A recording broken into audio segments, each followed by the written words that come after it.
For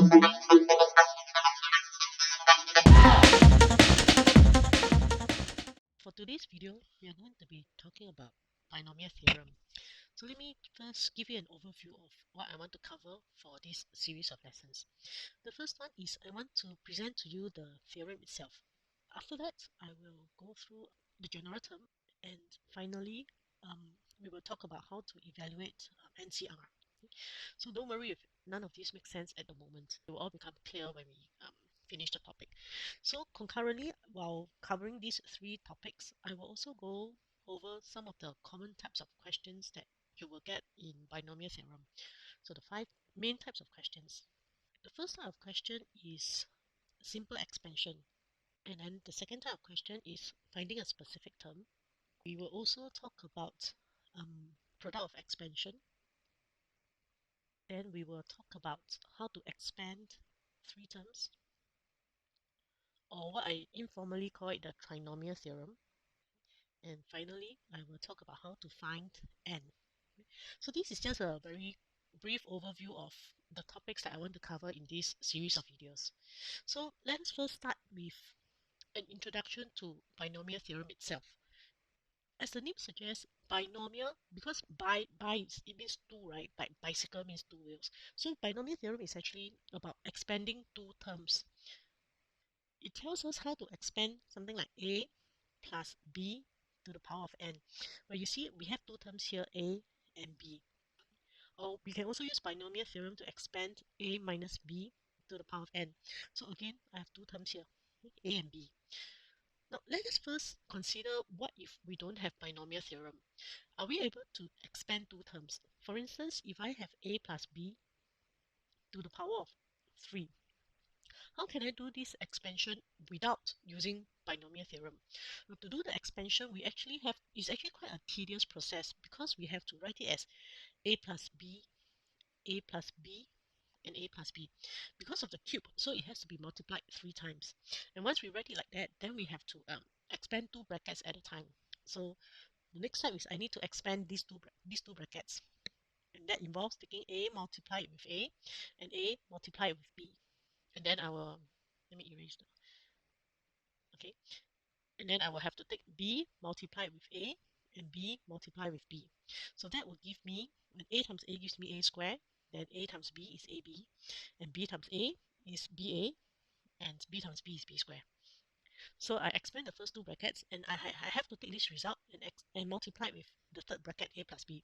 So let us continue. I can simplify the first one to give me a squared plus 2ab plus b squared. And then I need to multiply this result with a plus b. And you can see it's quite a tedious process. So let me just very quickly expand these two brackets. So I will have to take a squared times a cubed. A squared times b is a squared b. 2ab times a, 2a squared b. 2ab times b, so it's 2ab squared. B squared times a, b squared a plus b squared times b, which is b cubed. After I do the expansion, I will still have to simplify my answer.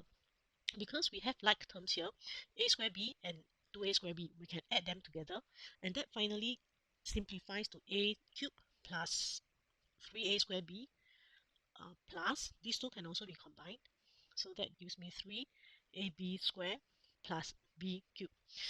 You can see that the process of expanding two terms is pretty tedious because I have to do many multiplication, and then I have to do a lot of simplification. And this is only for power 3. So what happens if I have power 7? I actually need to have 7 brackets, and I need to multiply 2 brackets at a time. What binomial theorem does for us here, right, is that binomial theorem actually gives us sort of like a shortcut. It allows us to go from the first step here direct to the last step. We don't have to do it step by step. We don't have to multiply the brackets one by one. We can go direct and get the final answer. We don't even have to do the step where we need to combine like terms, because the theorem will just combine it for us. This is just an introduction to what the theorem can do for us. So with that in mind, let us now go through the theorem itself. I will first show you the theorem, and then we'll see how to apply it. So if I have a plus b to the power of n, the theorem says that we can expand these as a series of actually it's as a sum of three brackets. Let me show you what I mean. I will have three brackets here and a sum, another three brackets and another three brackets, and dot dot dot three brackets. How to make use of these three brackets? Now these three brackets, right?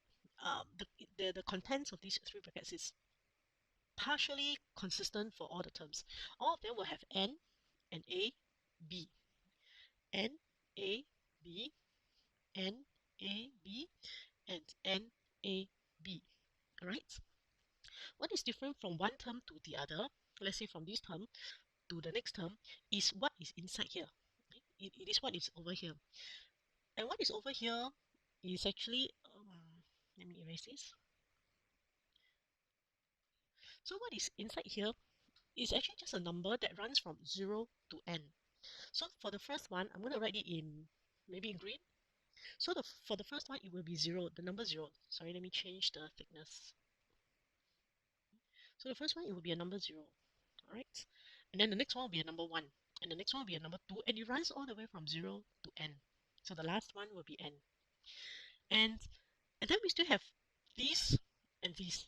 Because you can see that here, my a has a power, and my b actually has a power of 1. Because if we just write b, it means b to the power 1. And here as well, my a is to the power 1 and my b is to the power 2. So each term, there is actually a power for a and b. So the power is quite easy to remember what the power is. Just have to remember, if this is a 0, then diagonally across at the other end, it will be the same number. Let me erase my P. So therefore, because this number here is 0, this number diagonally across, it will be b to the power 0.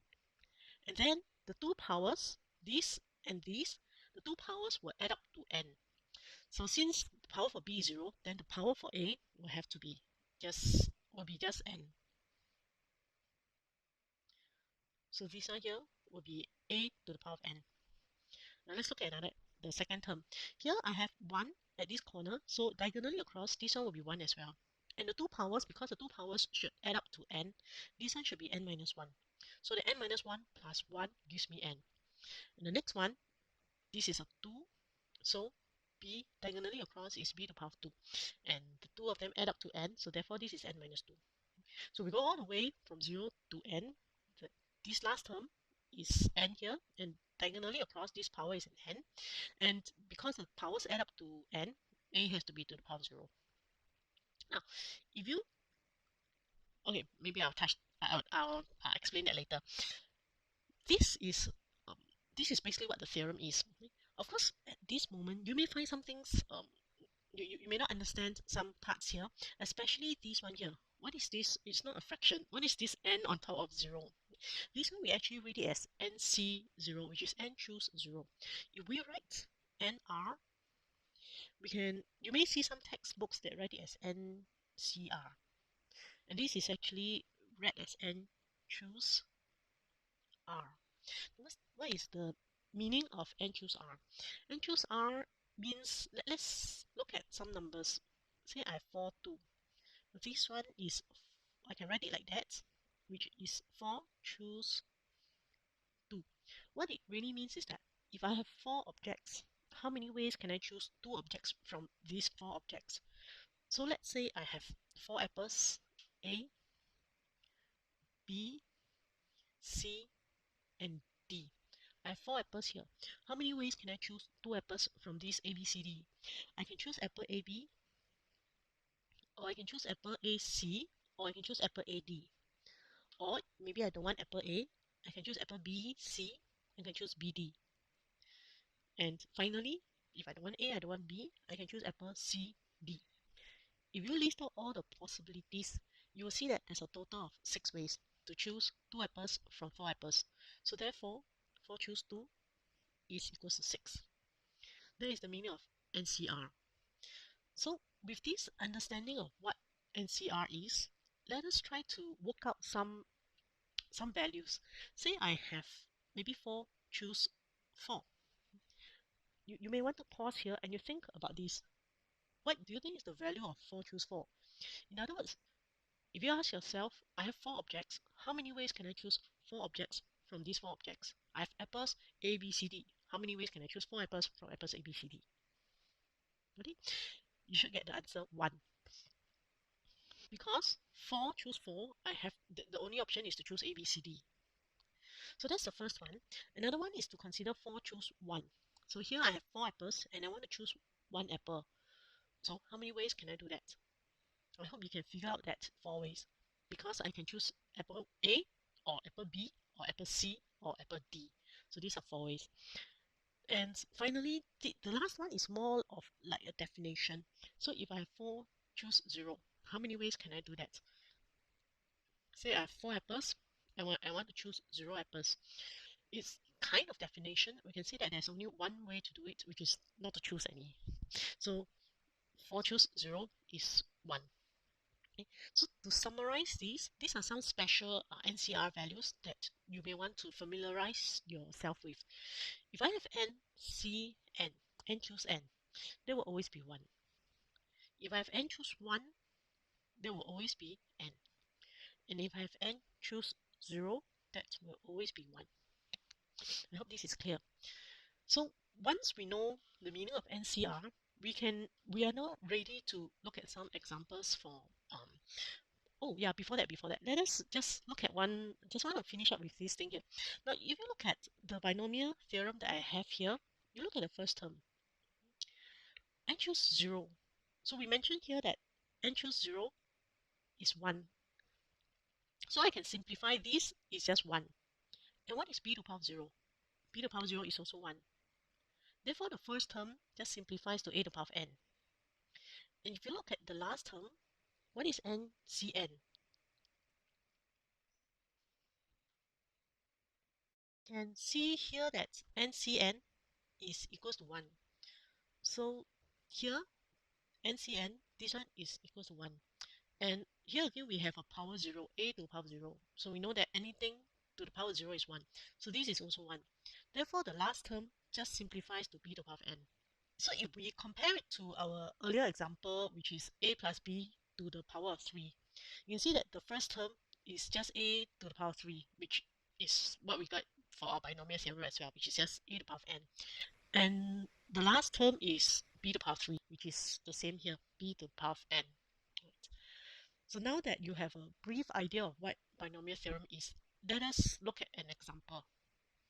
So let's do example 1. I mentioned that I will be doing the 5 types of questions. The first type of question, which is the most common one, is expansion. So I'll show you a question of expansion now.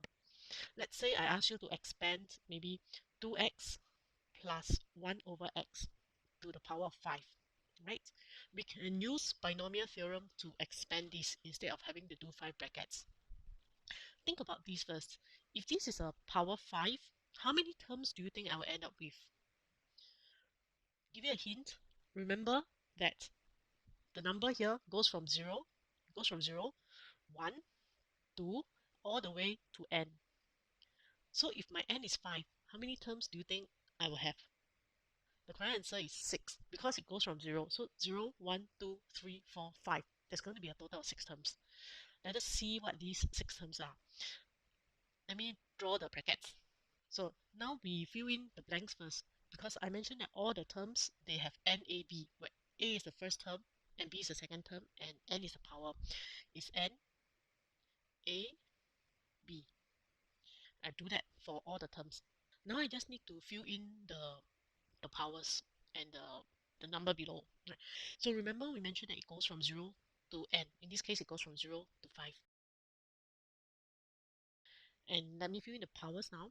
Diagonally across, because the first one here is 0, so diagonally across this is 0, and the two powers they add up to n, which is 5 in this case, so therefore this is 5. This is 1 and this is 4. This is 2 and this is 3. This is 3 and this is 2. This is 4 and this is 1, and this is 5 and 0. So there you go. So this is our binomial theorem. Here we have all the terms already. What we have to do now is to evaluate the terms. This is where you will have to use your calculator. So how do we evaluate like 5 choose 0? although we actually know that 5 choose 0 is 1. Remember, NC is like here, NC0 is 1. But we can also get it from our calculator. If you look at your calculator, you should find a NCR button. So you will have to press 5, the button 5, and the NCR button, and the 0 button. That will give you 5 choose 0. It depends on what calculator you have. So just look for the NCR button. Sometimes you may find the NCR is not a button, but it is actually written above your divide button. It means that this is the second function for this button. So you have to press the shift button. So depending on what calculator you have, on my calculator, I have to press the 5 button, and I have to press the shift button, and then I press the divide button, because the NCR is actually the second function for this divide button. And then I will 5 choose 0, so 0, and just press the equals. You should get 1. Right. So this one here is a 1, and this is a 1, and we know that anything to the power 0 is also a 1. So therefore we are left with 2x to the power of 5. Now 2 to the power of 5 is 32. That gives me 32x to the power of 5. So that's for the first one. And now I will just work out the rest. The next one is 5 choose 1. So 5 choose 1 is 5, and then I have to, so 5 choose 1 is 5, and 2 to the power of 4 is, 2 to the power of 4 is actually 16. So 16 and x to the power of 4. And that has to be multiplied with 1 over x. So this 16x to the power of 4, I get it from here. And 5 is from here. The next one, the third one, I will have 5 choose 2, 5 choose 2, 5 choose 2. If you use your calculator, you will get 10. So this is 10, and 2x to the power of 3 is actually 8x to the power of 3. So that's from here. And then 1 over x square is 1 over x square. Plus, now I do 5 choose 3. 5 choose 3 is also 10. So 10, 2x square is 4x square, and 1 over x cubed. Plus 5 choose 4 is actually 5. So 5 times 2x times 1 over x to the power of 4. Plus 5 choose 5 is 1. 2x to the power of 0. So this is 1. 2x to the power of 0 is also 1. So then I can in fact just write the final one as 1 over x to the power of 5. Now I just take my calculator to simplify further. Use my calculator to simplify this one here. I have the numbers 5 and 16. I can multiply them together. 5 times 16. So that is 80 plus 80. And then I have this one. This is where you need to use your indices. This is where you need to be familiar with indices. So this is x to the power of 4 times 1 over x. And we know that 1 over x is actually x to the power of negative 1. So x to the power of 4 times x to the power of negative 1 gives me x to the power of 4 minus 1, which is x to the power of 3. So if you're not familiar with this, you may want to go and revise your indices. So this is x to the power of 3. Plus, the next one, I have the numbers 10 and 8. That again gives me 80. This is a coincidence. It's not always the same. And then I have x to the power of 3 and 1 over x to the power of 2. So that gives me x, because it's x to the power of 3 times x to the power of negative 2. So it's x to the power of 3 minus 2. Plus, the next one, 10 times 4 is 40, and x squared times 1 over x cubed, which is x squared times x to the power of negative 3, is actually 40 over x. And then the next one, it's here, 5 times 2, which is 10. So if I have x times 1 over x to the power of 4 is, you can also, another way you can do the, let me just write it by the side. Sorry, let's use a thicker one. So another way that you can do the indices simplification, which if you have x times 1 over x to the power of 4. So one way is to use negative indices. 1 over x to the power of 4 is x to the power of negative 4. So that gives me x to the power of, this x to the power of 1. So 1 minus 4, which is x to the power of negative 3. And that is 1 over x cubed. That's one way to simplify. Another way is you can multiply them like fractions. So x and 1 over x 4. Now x is really just x over 1. Like 7 is 7 over 1. Any number I can divide by 1. Yeah, so that gives me x over 1 times 1 over x over 4. And then I can cancel and cancel. And that gives me 1 over x cubed. So again, this is just a very quick recap on indices. If you're not familiar, please go and revise your indices. So that gives me, so this one is 10 over x cubed because it's 10 times 1 over x cubed, which is 10 over 1 times 1 over x cubed. That gives me 10 over x cubed. Plus, the last one is 1 over x over 5. And that's it. That's my final answer. So this is how we can expand power 5 pretty effortlessly, I feel. Now let's look at another example. I mentioned previously, just like I mentioned that we can use binomial theorem to do a minus b to the power of n as well. So let's see how we do when it's a subtraction, how we do it when it's a subtraction. So let's use x minus, well, let's do a 2 over x cubed to the power of 7. Now, a lot of times the questions will not ask you to do a full expansion because this is power 7. So a full expansion, I'm going to have 8 terms. So sometimes the question may only ask for the first 4 terms or the first 5 terms. So in this case, let us just do the first 4 terms. So I'm going to draw 4 sets of brackets. I mean 4 sets, yeah, 4 terms. So 4 terms.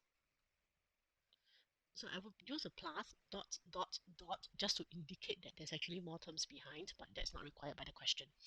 And then NAB, N, A. Now the tricky part is with the B. If you want to do a subtraction, you can just treat B as negative 2 over x cubed. Yeah, so I'm going to write it as negative 2 over x cubed, like this. So that takes care of this negative sign here, this minus sign here. So N, A, B, N, A, B, N, A. Okay, let me give it more space. Negative 2 over x cubed NAB plus dot dot dot. Now I fill in the numbers below. That goes from 0, 1, 2, 3. Here we end at 3 because I only want 4 terms. Then now I want my power. This is 0 and they must add up to n. So this is a 7. This is 1, 6. This is a 2, 5. This is 3, 4. Okay, this so far what you have already expanded it, but the challenge is simplifying it. Now use your calculator. If you remember 7 choose 0, anything choose 0 is just 1, and anything to the power 0 is also 1. So the first one is just x to the power 7. The next one is actually much harder to evaluate. So I'm going to go through it slowly. Basically, there are 3 things that you need to pay attention to. Let me just write it by the side. Do I have space? Okay, I'm just going to write it here. When you want to simplify your binomial theorem, you pay attention to 3 things. The first one is you pay attention to the numbers or the coefficient. It's also known as the coefficient. And then the next one is you need to pay attention to the sign, which is whether it's positive or negative. And the last one is you need to pay attention to Lx and what power do you have for x. So let's work out the 3 of them one by one. Now for the second term, the numbers that we have is here 7 choose 1. And then we also have this one here, 2. And 2 is raised to the power of 1. So you can actually key everything inside your calculator, So let me isolate the numbers. It will be 7 choose 1 and 2 to the power of 1. You can just key this into a calculator and see what you get. So just key 7 choose 1 and then multiply it with 2 to the power 1. 2 to the power 1 is just 2. So you should get 14. That is the first part. 14. We've settled the numbers. Then the next one, we want to settle the sign. We want to figure out what's the sign. Is it positive or negative? So to do that, let me just, okay. So to do that, let's look at the sign now. The sign, I'm going to use blue. We have a negative sign here.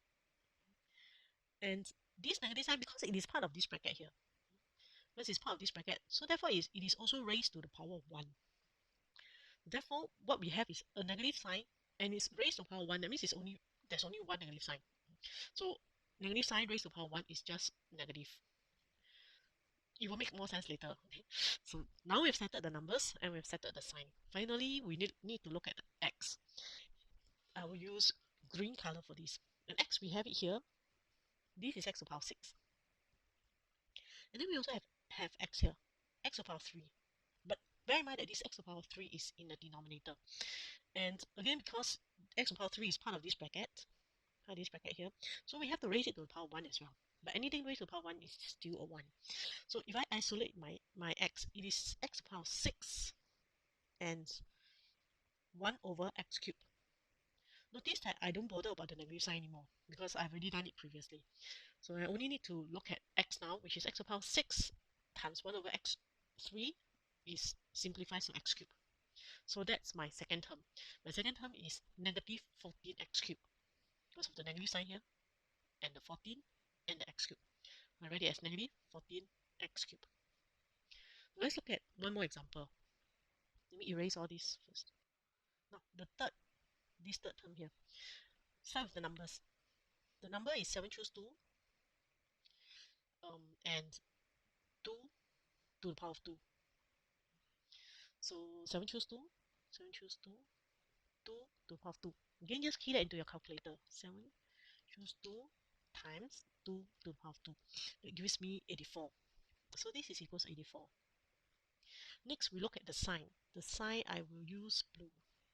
Here we have negative. And like I mentioned, because it is part of this bracket here, because it's part of this bracket, because as in the negative sign is inside this bracket, so we have to raise it to a power 2 as well. We raise it to a power 2. A negative sign raised to power 2 is negative times negative. We know that negative times negative is positive. So negative times negative gives us positive. So therefore, this result here is positive. Then finally, we look at the x term. The x term, we have x to the power 5 here. And we have x cubed here. We don't have to bother about the negative sign anymore because we've already settled it just now. And again, the same logic, because the x cubed is part of this bracket here, we have, as in the x cubed is inside this bracket, we have to raise it to a power 2 as well. So that gives me, I was using green, okay. So that gives me x to the power 5 and 1 over x cubed to the power of 2. Indices. This one simplifies to x to the power 5 times 1 over x to the power 6. So that is x to the power 5 times 1 over x to the power 6. And I hope you can see that this one gives you 1 over x. Therefore, I combine everything. My third term is positive. So it's a plus 84 over x. Final example, the last one. Let's erase everything now. You can try it yourself and then let's see if you get the correct answer. So numbers. Let's type all the numbers. 7 choose 3. 2 to the power of 3. So 7 choose 3. 2 to the power of 3 times 2 to the power of 3. 7 choose 3 times 2 to the power of 3. So that gives me 280. Oops, sorry. It's 280. Let's start right here first. The next one, the sign. The sign I use blue. So the sign here is negative, and I have to raise it to the power of 3. So we have negative to the power of 3. That is actually negative, negative, negative. So there are 3 negatives. So we know that negative and negative, negative and negative gives us positive. And then plus one more negative, as it multiplied by another negative. So finally, it's still a negative. Finally, we get negative. So this is negative. And the last one, the x. The x I used green. So the x, this is x to the power 4. This is x cubed, but it is inside that bracket, so I have to raise it to a power 3 as well. So it's x to the power 4 and 1 over x cubed to the power 3. So that is a x4, 1 over x to the power 9, and that gives me 1 over x to the power 5. So the last one is, if I combine the 3 components, I will have minus 280 over x to the power 5 plus dot dot dot. So this is how we do expansion for negative. So to summarize, right, to do expansion for negative, you basically just have to treat your b as negative. That means here, all this here, you can see, this one is negative, negative, negative, negative. That's it. Um, one final example. One final example. Again, negative, because negative is slightly more difficult than positive. Let's have maybe x squared minus 1 over x. Oh, let's give you some numbers.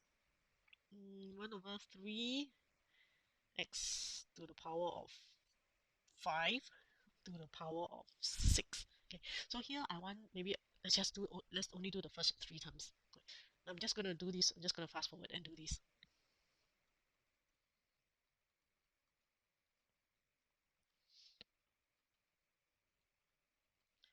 Okay, let's see how to simplify this.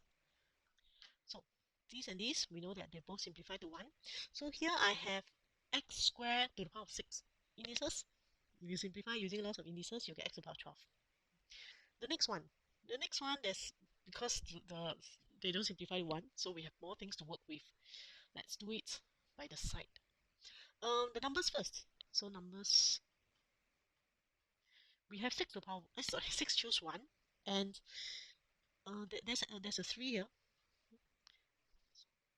So I can write it as 1 over 3. I mean, as it is in the denominator, so it's 1 over 3 to the power of 1. If you punch this into your calculator, you should get 6 choose 1, which is 6, and then times 1 over 3. 1 over 3. So that's a 2. Then the next one, we look at the sign. This is negative to the power 1. So negative to the power 1 is negative. So it's negative. So it's negative. And then the last one, we look at x. X is, we have here, this one here, x squared to the power 5. And we also have x to the power 5 here, to the power 1, but it's in the denominator. So x squared to the power 5 and 1 over x to the power 5 to the power 1. If you apply your lots of indices, you should get x to the power of 10. So this is x to the power of 10 and 1 over x to the power of 5. That simplifies to x to the power of 5. So therefore, my answer will be, because this is negative, so minus 2x to the power of 5. The last one, this one here. So the numbers, I have 6 choose 2 and 1 over 3 to the power of 2. That is 6 choose 2, 6 choose 2 times 1 over 3 square. So that gives me 5 over 3. Is that 5 over? Yeah, 5 over 3. So 5 over 3. And the sign, this is a negative sign, and it is squared. So we know negative times negative gives us positive. Therefore, it's positive. And finally, I have the x. So I have x squared to the power of 4 and 1 over x cubed, 1 over x to the power of 5 squared. That simplifies to x to the power of 8 and 1 over x to the power of 10, which is finally 1 over x squared. Therefore, my final answer is plus, because of the plus sign here. And we have a 5 over 3 times 1 over x squared. This 5 over 3 times 1 over x squared, remember when you multiply fractions, you take numerator times numerator and denominator times denominator. Therefore, you should get, the final one is 5. This thing here becomes 5. Numerator times numerator is 5 over 3x squared. Because denominator times denominator. Let me just write it as 5 over 3x squared plus dot dot dot. That's it. So I've given you 3 examples of how to do expansion. That is the first type of question. And in the next video, I will talk about the general term, this one, and how to find a specific term. Thank you.